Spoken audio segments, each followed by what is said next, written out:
Welcome back to Wild Treasures.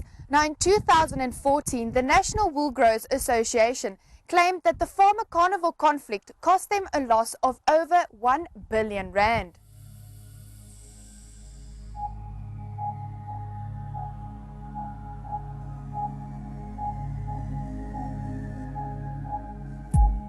The conflicts between farmers and carnivores have resulted in a great loss for farmers. As discussed previously, options are limited for farmers, with many of them opting to retaliate by killing the predators.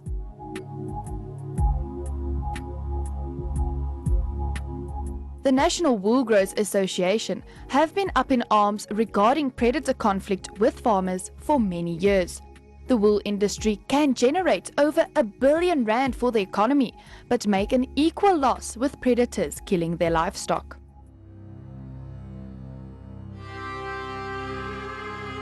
Many of the preventative methods out there are lethal, with some including shooting, killing traps, and poisoning to prevent losses to farmers.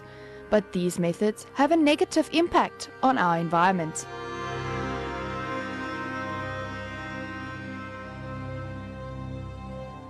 There are conservation groups that are able to smoothen out the conflict without lethal action, and the Livestock Guarding Project is able to do that long term, without the negative impact on our carnivore population.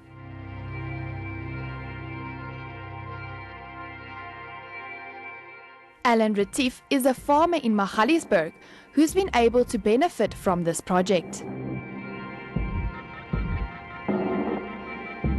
Our family's been farming on this farm for over 100 years, and I've been farming for the last 20 years on my own.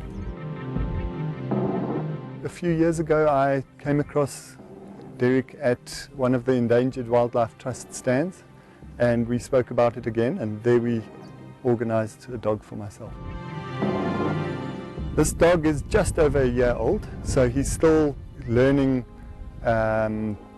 what he's here for. He's bonded very well with the animals. I've got him with a small herd now, but this month I'm going to put him with pregnant cows. You can't put him with cows with calves because then they would see him as a predator. So this month he's going to start bonding with the cows. The cows are going to see that the herd that he's with is quite relaxed with him, and by the time they start calving, they'll all be part of his herd, or he'll be part of their herd. As a cattle farmer, Alan was faced with the challenge of protecting his flock against various predators living freely on his farm. Quite a lot of different predators, but the main predator that does a lot of damage is a leopard. Occasionally jackals might catch a calf or even a caracal. You try and move the cattle, and it's difficult to deal with it. Nature conservation comes out, they can catch whatever's causing the trouble and the problems, and then they'll relocate them, but they always tend to come back. We once collared a leopard, and 3 months later he arrived back on the property.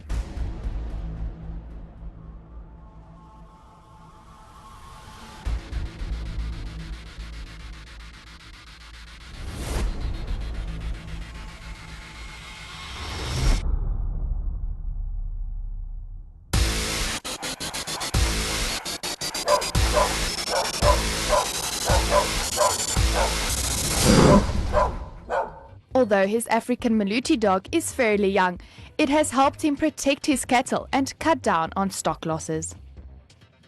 3 years ago I lost 8 calves to leopard. Last year I lost 16, and this year it's gone down to 4, so it's 25% loss as opposed to the previous year. Often the human-carnivore conflict results in retaliation by farmers, but common ground can be reached through the use of guardian dogs.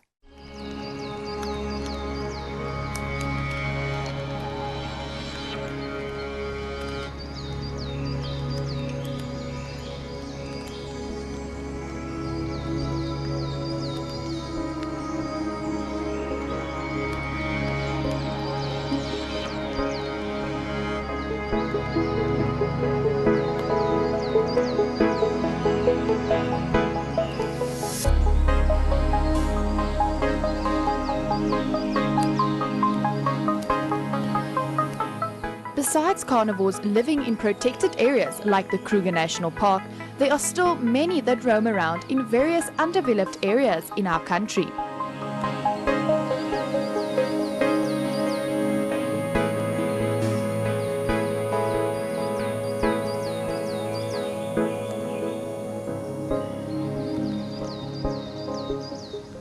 Many of them struggling for survival as they face extinction.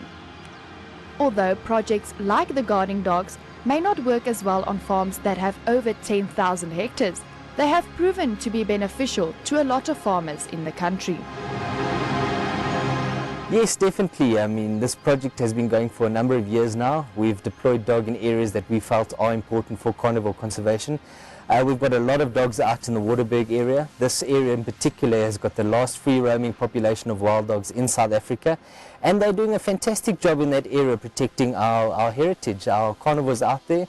We use these dogs to protect livestock against all sorts of carnivores, leopard, cheetah, wild dog, and at the end of the day these dogs are out there making sure that predators don't predate on livestock, on farms, and by that way they are actually conserving themselves, they're conserving predators, because the farmers aren't going out to persecute them anymore. There are costs to having a livestock guarding dog, but organizations like the Endangered Wildlife Trust have made sure that they ease the burden on farmers while trying to save our carnivores. We sell puppies for between 4,000 and 5,000 rand, and if you look at that and you take the cost of their livestock and you look simply that a sheep these days is between 800 and 1,500, depending if it's a lamb or if it's a ewe. 3 sheep and you've potentially paid for your dog. And what it takes is really from the farmer just to put about a year's worth of effort into the dog, developing the dog, working with the dog from a behavior point of view. It's not like traditional training where you have to get the dog on a leash and teach it certain commands and things. What you do is you monitor behavior, you develop the dog in the environment that it's going to work so that it can then protect to its full potential. Wild animals have been living with us for many years, and over this period many of them have lost their habitat because of our needs. In the fight to preserve our natural heritage, conservation efforts such as these will aid us in preserving the species. Farmers must definitely think of using this as an option to protect their livestock. How we actually do it is we hand these dogs out for free to farmers, and we actually pay for the dog's food. Well, it's sponsored by Ikanuba, and then we'll pay for their medical expenses throughout the first 12 months. And we visit these farms every month, and we help the farmers actually implement these dogs in the field. And the farmers who we've dealt with, their predation rates have come down up to 95% in certain areas, and it really works. So it's a fantastic initiative. It's a non-lethal method of protecting carnivores, and yeah, it's been very, very successful.